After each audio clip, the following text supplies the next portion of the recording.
Welcome back. I'm Aryan Karani from Kid with the Camera. The AP test is just around the corner, and so we're going to be looking at a topic that's troubling for a lot of people, which is recursion.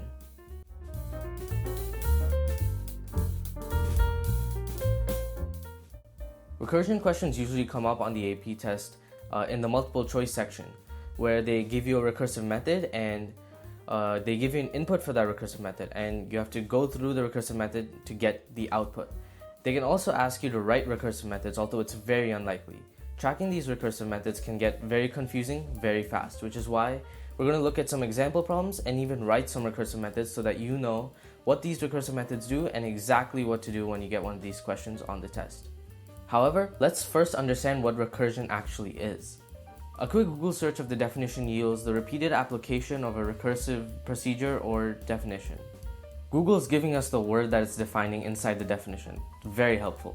Anyways, in programming, a recursive method is basically a method that calls itself. So if you have a method called, recursion, inside that method there will be a line saying recursion and then, whatever. It's literally calling itself, going down this rabbit hole of just methods calling each other on and on and on and on and on. Usually recursive functions are used to calculate something or print out a pattern like the triangle of stars that you see on the screen. The basic anatomy of a recursive method is very simple. You first have the parameters. Most recursive methods actually do use parameters because it needs to have something to manipulate as it goes through its recursion so that it can finally reach its base case. Every recursive method has to have a base case, and what the base case is just an if statement or a condition that when true it'll stop calling itself so that it has somewhere to stop, so it's not just calling itself over and over and over with no end. If it does call itself over and over and over, you'll most likely get a Stack Overflow error whose meaning is beyond this tutorial. The method must keep on manipulating and changing its parameters to working towards the base case so that 1, this method can actually do something useful, and 2, the base case can be reached. Usually there should be some kind of return value also in the recursive method because you need a way to keep track of whatever calculation you're doing. However, when you're printing out a pattern like that triangle of stars we showed earlier, you don't really need a return method because all you'll really be doing is a print statement. The best way, in my opinion, to learn anything in programming is practice and being exposed to examples. So let's look at some examples. To understand how these recursive functions work, we're going to look at how to track them first.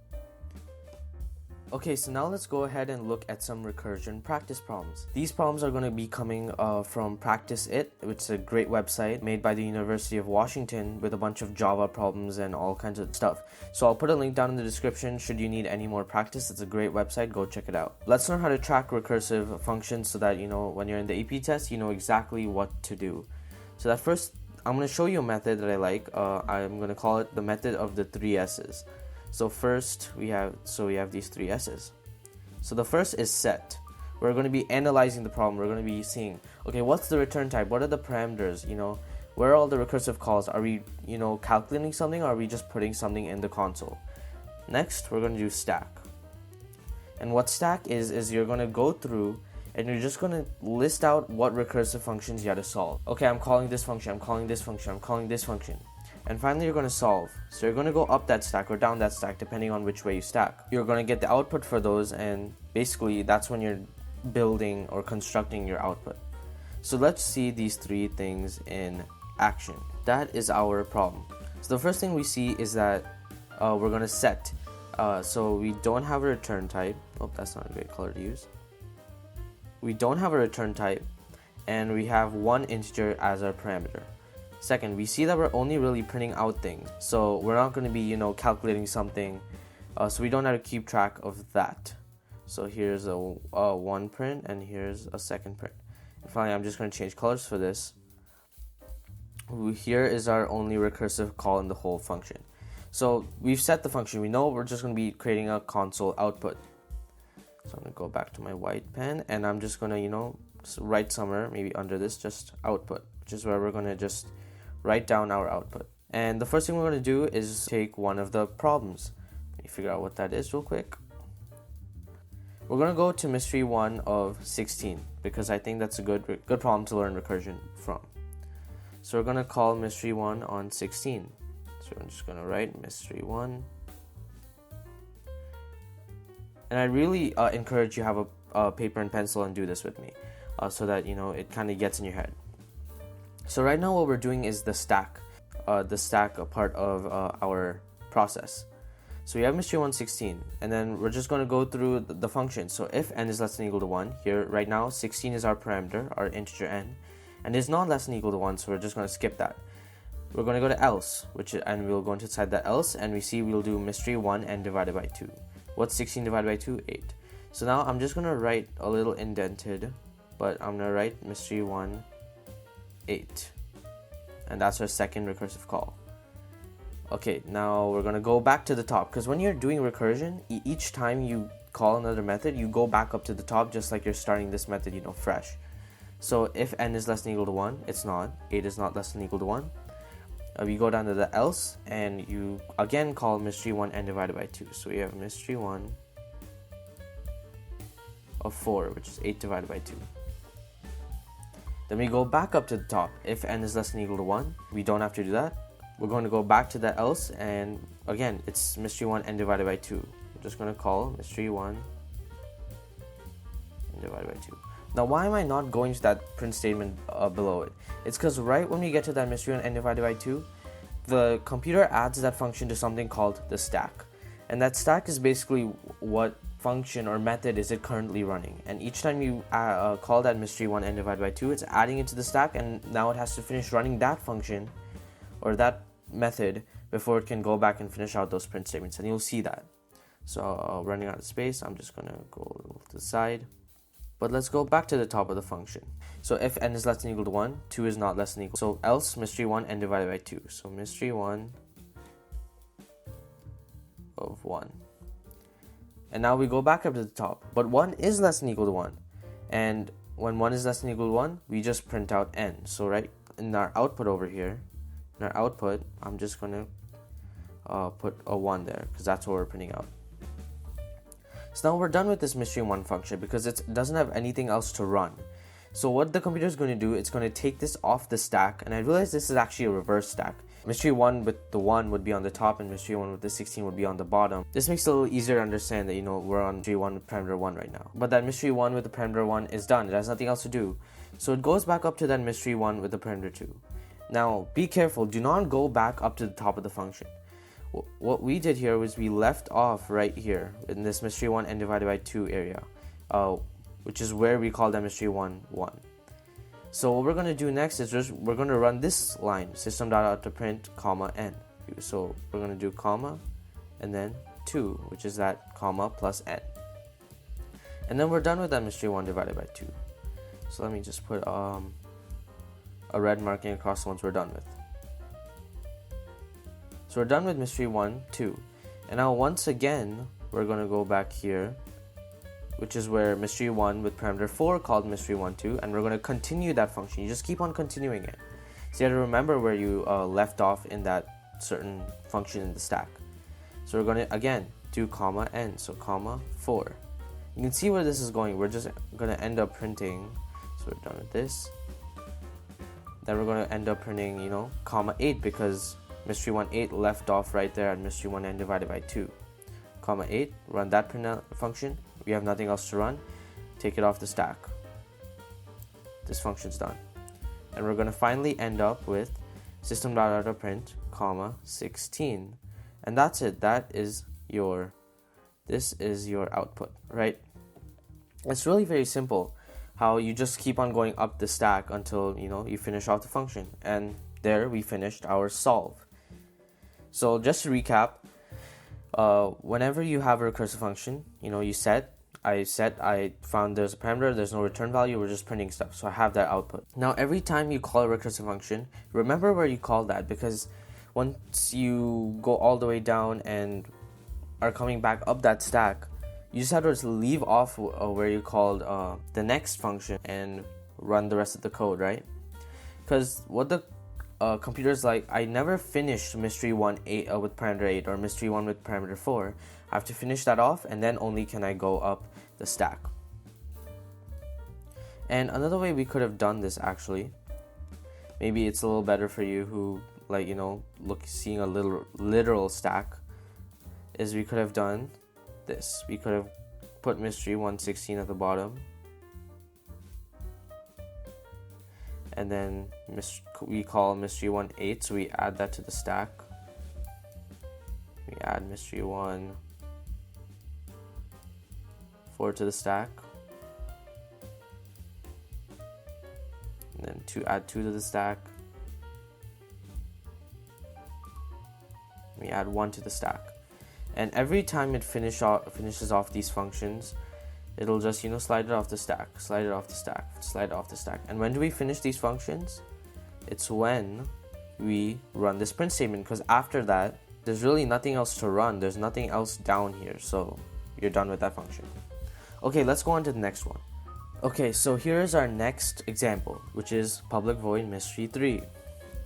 So first we have to do is set. So let's analyze the function. There is no return value, right? We have just a parameter of int n, very similar to the last one, but there's something different here. We're calling mystery 3 or the recursive function over here and over here. We have 2 places where we're calling those functions.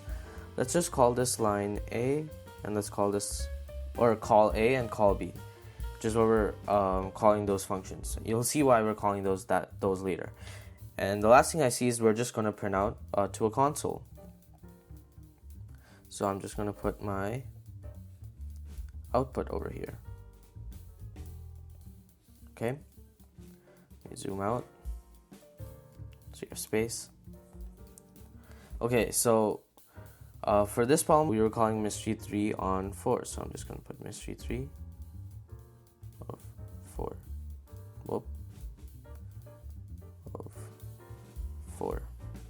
We're going to go through and act like we're calling this function. So is 4 less than equal to 0? Absolutely not. Is 4% 2 equal to 0? Or 4 modulus 2 equal to 0? It is, and here's why. When you do 4 divided by 2, well, you have 2, but what's the remainder? The remainder is 0. And that's what that modulus thing, the modulus character or that percent sign means. It's basically what is the remainder of n divided by 2. 4 divided by 2, remainder 0. So then we're going to go ahead and go into that else if statement. And the first thing it says is to print out an open parentheses, right? So I'm going to put that in our output. Why am I not waiting until we get to the solve portion? Because I'm acting like the computer here. If the computer sees that, the first thing it's going to do is print out that parentheses. So that's what I'm doing. And then we're going to go to mystery 3 n minus 1, which is our recursive call. So I'm going to do mystery 3. And what is 4 minus 1? It is 3. Another thing I'm going to do here. Where did we leave off with mystery 3 4? We left off on line A, right? So I'm going to put an A here. So I remember that when I come back up while solving, I have to continue the function from line A. And now we have mystery 3 of 3. So what are you going to do? We're just going to go back up to the top. Is 3 less than equal to 0? No. Else if n% 2 equals 0, or n modulus 2. 3 modulus 2 equals 1, because if you do 3 divided by 2, you get 1, and you get remainder 1. So unfortunately not. So we're going to go down right here to this else statement, where the first thing we do is print out that square bracket. So that's what I'm going to do, because I'm trying to be the computer. If there's a print statement, just do it. Next, we're going to do mystery 3 n minus 1. So we're calling this function recursively again. Mystery 3 minus 1 is 2. We go back up to the top. If n is less than or equal to 0, it's not.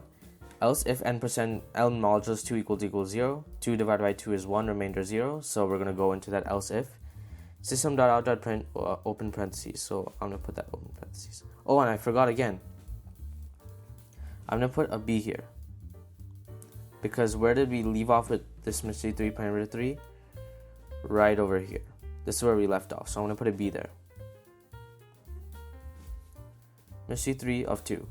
We were in 2% 2 equals 0. We put that open parentheses. And now we're going to call mystery 3 n minus 1. And let's put an A here, because that's where we left off. At line A. We're going to add to the stack mystery 3 of 1. Is 1 less than or equal to 0? Again, we're starting back at the top.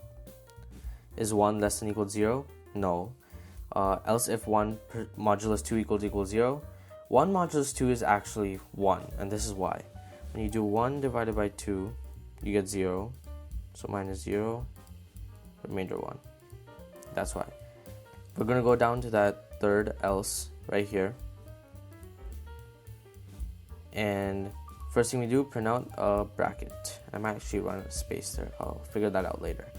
But we're going to print out that bracket because I'm the computer. Anytime I see a print statement, just execute it. And mystery 3 and minus 1 is what we're going to call. And right here, we're going to leave off at statement B. Just going to move a little. There we go. Actually might be a little small right there.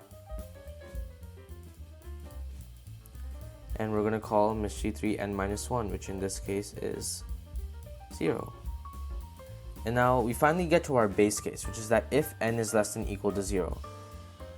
And what that does is just print out this star character. So I'm going to put out this star character right there. You go straight to the end of the function. There's nothing else to print.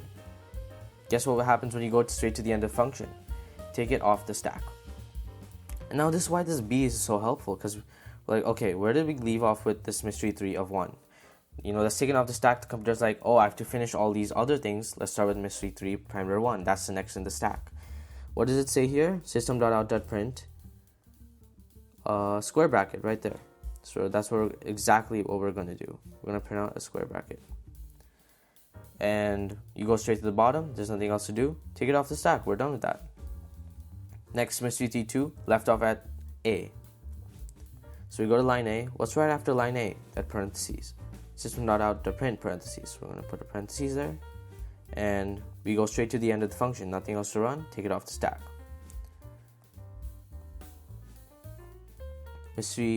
Next, we have mystery 3 with parameter 3, where we left off at B over here. And what we do right after B, we just print out a square bracket.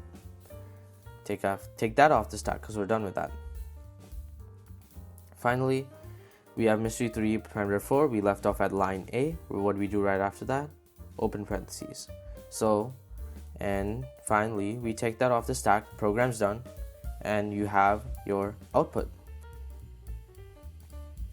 Our output is, put it a little neater down here. Open parentheses, square bracket, open parentheses, square bracket, star, square bracket, open parentheses, square bracket, open parentheses. There's our output. There's our recursive function. Now, a few things to keep in mind.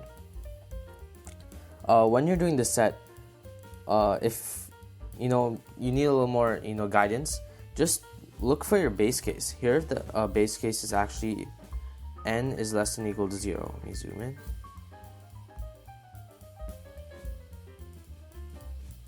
What's our base case? It's that n is less than or equal to 0 is our base case, because after that you can see no recursive functions, right? So once you get that n is less than or equal to 0, you just start going back up the stack. Okay, so we're done with that. We're going to go through one more example. Okay, so we're back. This is our third and final example for a recursive problem. And so let's go through our set, part of our 3 S's. So first thing we see is that we have a return value, an integer return value. Next, we see that we have two parameters, two integers, int n and int k. Here, we have two base cases because we're returning 1 and returning 0. And after that, there's nothing else to do. There's no recursive function. So we know we have two base cases right over here. That k equals 0 or k equals n. That k is greater than n. Those are our two base cases. And finally, we see that we have a recursive statement right over here. And here we're doing two recursive statements in one line, and I'll show you how that works. But first, let's move on to our stack. We know there's a return value, so we don't need an output. Okay, so I'm going to choose the problem for mystery 6 with parameters, starting parameters 7 and 1. That is our mystery 6. So now let's go down the function. If k equals to 0, our 1 is our k in this instance, 1 is not equal to 0, or k is equal to n, 1 is not equal to 7, so we skip that. 1 is most definitely not greater than 7, 1 is our k, 7 is our n, k is not greater than n. So we go down to that last else statement right here, and we return mystery 6. So this is kind of going to go the same way as before. So what I'm going to do is I'm just going to draw an arrow, return mystery 6, n minus 1, k minus 1, 6 comma 0, because 7 minus 1, 1 minus 0, and we're going to add mystery 6, n minus 1, which is 6, and k, which is 1. And that's what we're returning. But we're not going to go ahead and calculate all of this because we still have to finish our stacking. This mystery 6, 6 comma 0, we'll go with that first. So I'm just going to draw an arrow from it down over here. If k is equal to 0, or k is equal to n. So here 0 is our k and 0 equals 0. So we've reached one of our base cases already. And what do we return? I'm just going to put it in red for clarity. We return 1. So let's just keep that 1 there while we go on to our second mystery 6, 6 comma 1, because that's the next in our stack. So mystery 6, 6 comma 1, n is 6, k is 1.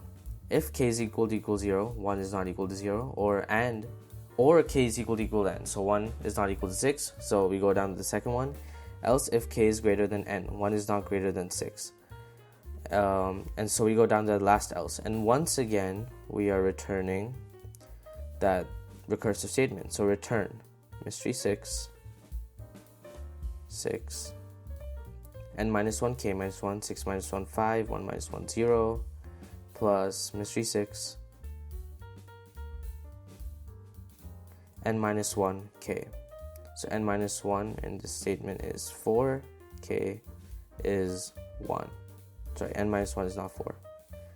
N minus 1 is 6 minus 1, 5. 6 minus 1 is 5. And then our k is 1. So now let's go to that mystery 6, 5 comma 0 call.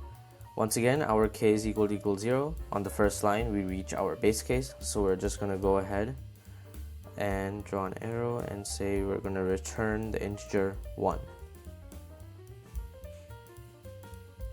Now mystery 6, 5 comma 1. What is that going to be? So mystery 6, 5 comma 1, it doesn't meet the k equals 0, or the k equals n, or the k is greater than n. None of those else if statements apply. So we're going to go right down to that return statement where we return, change the color, where we return mystery 6, n minus 1, k minus 1, 5 minus 1 is 4, 1 minus 1 is 0, plus, go down, see that mystery 6, 4 comma 0, plus, because n minus 1, k minus 1, mystery 6, 5 minus 1 is 4 comma 1. So that is what our mystery 6, 5 comma 1 is returning. So we go to our mystery 6, 4 comma 0 in the stack. We go to our mystery 6, 4 comma 0 in the stack, and we see that mystery 6, 4 comma 0 will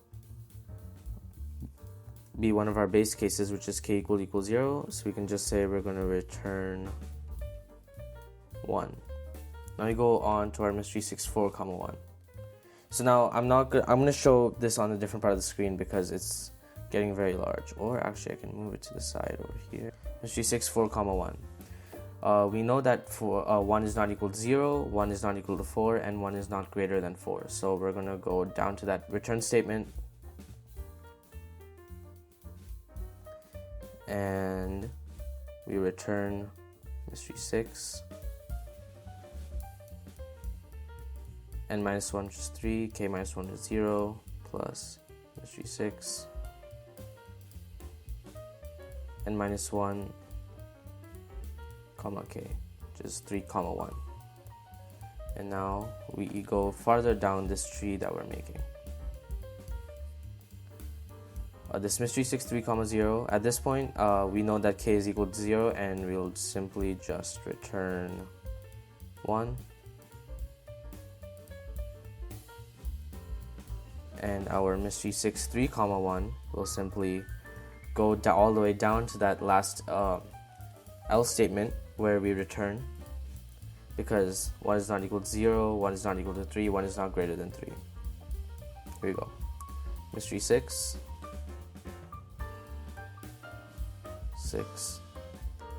2 comma 0, because that's 3 minus 1 2, 1 minus 1, plus mystery 6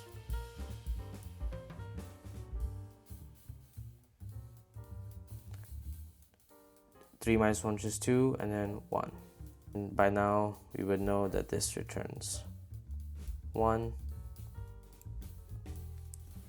And this mystery 2 comma 1 will obviously not apply to any of these base cases. So we're just going to go down and return mystery 6 n minus 1 k minus 1 1 comma 0